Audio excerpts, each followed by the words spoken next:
Assalamualaikum warahmatullahi wabarakatuh. Kembali lagi di channel YouTube saya Perisai Politik. Nah, sahabat-sahabat sekalian, kali ini ada informasi yang sangat mengejutkan di mana seorang nenek Tarwiyah. Sahabat-sahabat pasti kenal siapa nenek Tarwiyah ini. Dia adalah salah seorang loyalis pendukung pasangan Amin di Pilpres 2024 kemarin yang selalu berorasi, menggelorakan dan kemudian melontarkan hinaan-hinaan kepada Bapak Presiden Jokowi di masa lalu, Bapak Presiden Prabowo Subianto dan juga Mas Gibran Rakabuming Raka akhirnya diciduk oleh pihak penegak hukum. Ini merupakan pelajaran bagi seorang nenek Tarwiyah yang selama ini dengan entengnya, dengan congornya melakukan hinaan terhadap para kepala negara, kepada Bapak Jokowi, kepada Bapak Presiden Prabowo Subianto dan juga Mas Gibran Rakabuming Raka. Dan ini akan menjadi tanda bagi mereka-mereka yang selama ini sibuk berburu terkait ijazah Jokowi dengan mengatakan bahwa ijazah Pak Jokowi adalah ijazah palsu. Kalian juga harus siap-siap untuk mengikuti nenek Tarwiyah masuk ke dalam penjara. Nah, tak perlu berpanjang lebar seperti apa videonya, kita simak berikut ini. Panik, panik. Ya panik lah. Panik Masa lah. enggak? Hei, pembenci-pembenci yang bikin gaduh yang mengatakan ijazah Jokowi palsu, sekarang pada kemana? Hilang Pak, hilang. Giliran sekarang Pak Jokowi mau bawa ke ranah hukum, kok kalian nggak ada suara? Gimana loh? Rocky Gerung, Amin Rais, Roy Suryo, kok nggak ada suara? Panik ya, panik ya, panik lah. Masa enggak? Nih. Pak Jokowi maju terus, Maju, laporkan penjarakan mereka yang Betul. bikin gaduh di Republik ini. Betul.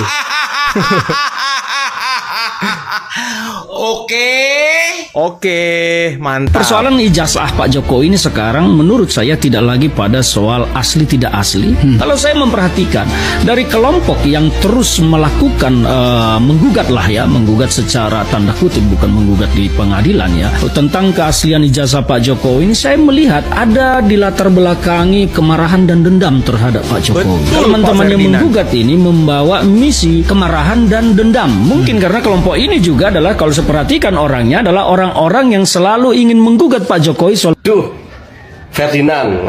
Ya, saya kenal Ferdinand ini. Beliau politisi Demokrat dan setelah itu pindah ke PD Perjuangan. Ya, Ferdinand ini kan dulu cukup vokal lah ya, mengkritisi Jokowi, lalu tiba-tiba mendukung Pak Jokowi dan masuk PD Perjuangan. Tapi kali ini gelagatnya Ferdinand membela Bapak Jokowi di saat dia masih memakai seragam PD Perjuangan, ibaratnya gitu ya.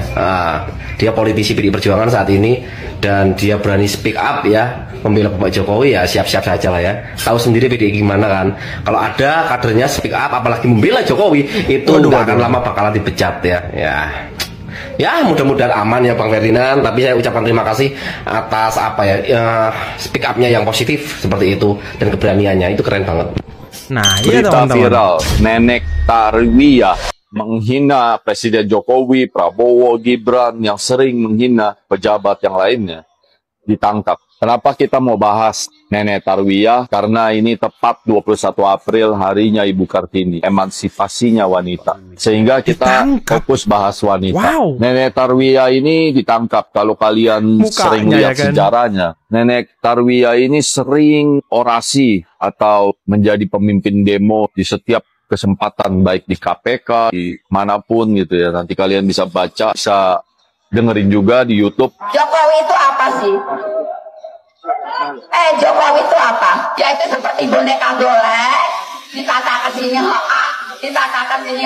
Sering sekali menghina Presiden Jokowi, Gibran, dan lainnya. Karena udah kasihkan, keterusan, terbawa emosi, sampai akhirnya membawa masalah fisik, menghina masalah fisik. Pada saat itu Jokowi itu masih jadi presiden. Saat itu sebenarnya bisa kalau presiden mau, tapi karena presiden merasa ini adalah rakyatnya, dan presiden sayang kepada rakyatnya, sehingga saat itu belum ditangkap Ibu Nenek Tarwiyah ini. Persoalkan ya. Dan kalau presiden harus lawan rakyat kecil, nanti rakyat viral lagi. Lihat kenapa presiden yang besar mau menindas rakyat, Tapi makin lama Nenek Tarwiyah ini ucapannya makin kelewatan. Sehingga wajar aja kalau kamu atau aku yang dihina seperti itu pasti akan memberi efek pelajaran juga kan. Namanya unsur penghinaan, pidana pencemaran nama baik itu hanya bisa dilaporin oleh si korban, Yang yaitu bersangkutan. Presiden Jokowi. Yang dihina yang bisa melaporkan, sebab ini delik aduan. Tapi Presiden nggak serendah itu mau melaporkan rakyatnya untuk dipenjara. Tapi ingat juga, Presiden ini pada saat itu sedang menjabat Presiden. Presiden itu adalah simbol negara dan milik rakyat. Jadi nggak harus Presiden yang melaporkan. Orang lain, asalkan itu rakyat Indonesia, bisa melaporkan. Oleh sebab itu, adalah seseorang yang kita mau rahasiain namanya yang melaporkan masalah ini. Bahwa presidennya dihina. Sehingga pada saat itu laporan udah masuk dan Nenek Tarwiyah ini sempat buron, kabur. Kehebatan dari polisi kita, tim cyber yang bisa melacak keberadaan orang meskipun handphonenya udah hilang, semua udah dihilangkan, akhirnya kena tangkap. Ijazah Pak Jokowi baru sekarang ditanyakan. Dulu kenapa nggak kamu tanya? Betul. Wong anu yang jelas di penjara Nur Suki karo Bambang Sopo itu. Ya di penjara 6 tahun. Artinya apa? Putusan sudah legal oleh negara. Wis rampung. Lu ngono. Mikir liane. Kalau kamu pengen jadi presiden, ijazahmu coba palsu. Sudah memanggil mengirim surat begitu untuk bersaksi kepada KPU Solo dan juga SMA 6 Solo. Surakarta. Ini respon dari Pak Taufik sebagai penggugat seperti apa? Saya menginginkan di depan hukum itu subjek hukum itu memiliki kewajiban yang sama menghormati hukum. Salah satu bentuk menghormati hukum ya dia mestinya mendatangi persidangan besok tanggal 24 hari Kamis di Pengadilan Surakarta sekitar pukul 10 ya.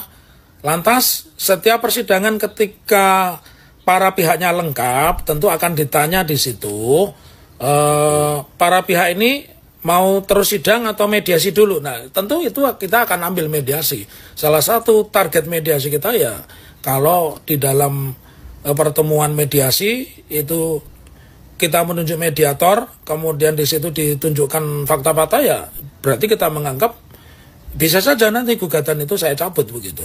Kalau memang fakta-faktanya mengatakan itu asli dan sebagainya begitu. Oke, berarti bisa disebut target utama dari Pak Taufik dan tim ini kedepannya di langkah awalnya ingin menempuh mediasi begitu ya? Mediasi karena itu proses persidangan yang mudah dan mediasi ini kan kalau di dalam bahasa ekonomi ini kan win-win solution.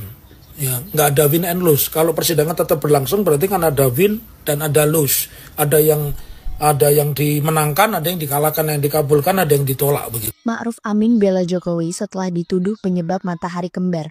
Guys, dari kemarin banyak loh yang khawatir Indonesia ini ada matahari kembar atau dua presiden, yaitu Prabowo dan Jokowi. Tapi Ma'ruf Amin kasih pembelaan ke Jokowi guys, terkait tuduhan bikin matahari kembar. Bagi Ma'ruf Amin, walaupun kembar, itu nggak masalah selama hatinya bersih. Ma'ruf Amin juga jelasin silaturahmi itu sangat wajar dilakukan, apalagi itu ke mantan pemimpin bangsa kayak Jokowi ataupun pihak lain. Ma'ruf Amin juga bilang semua itu bukan jadi ancaman selama punya etika politik dan niat baik. Menurut kalian, masalah apa nggak sih guys kalau sosok Jokowi masih eksis di balik Prabowo? Tahu nggak sama menteri-menterinya atau dimintai izin lah paling nggak ketika menteri-menterinya itu sowan ke Pak Jokowi di Solo.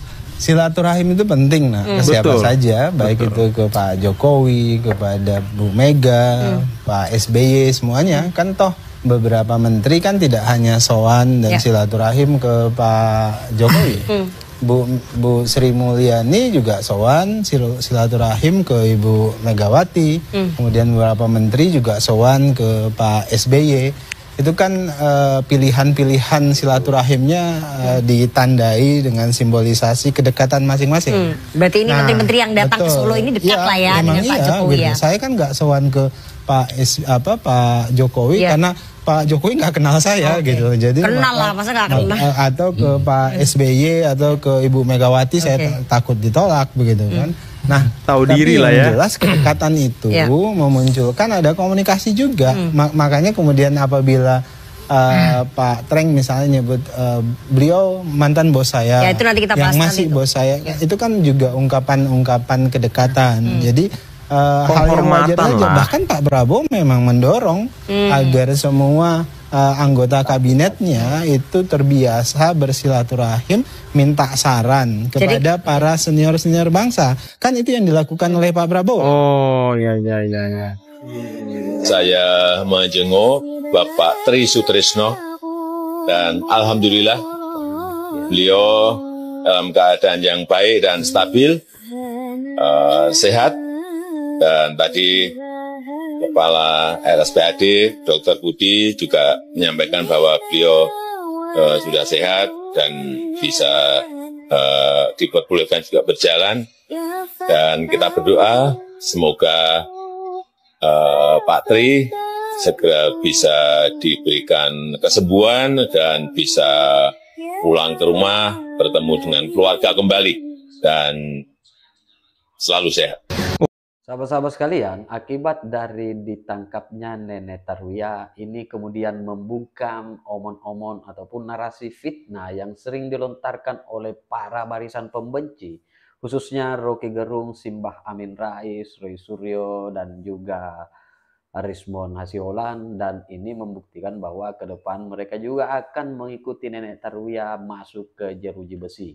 Yang paling membuat saya salut karena seorang Ferdinand yang notabene kita kenal sebagai politisi dari Partai PDI Perjuangan ternyata juga diam-diam melakukan pembelaan kepada Bapak Joko Widodo bahwa yang hari ini sibuk berburu terkait tentang ijazah Pak Jokowi adalah orang-orang yang selama ini memang bertujuan untuk menggugat dan menjatuhkan Bapak Joko Widodo. Akan tetapi provokasi-provokasi yang mereka lakukan tidak mempengaruhi dari kecintaan rakyat Indonesia terhadap Bapak Joko Widodo, justru membuat rakyat Indonesia semakin prihatin terhadap Bapak Joko Widodo. Nah, bagaimana respon sahabat-sahabat sekalian? Tinggalkan di kolom komentar. Terima kasih. Wallahul muwaffiq ila aqwamit thoriq. Wassalamualaikum warahmatullahi wabarakatuh. Salam waras, salam agar sehat, NKRI harga mati.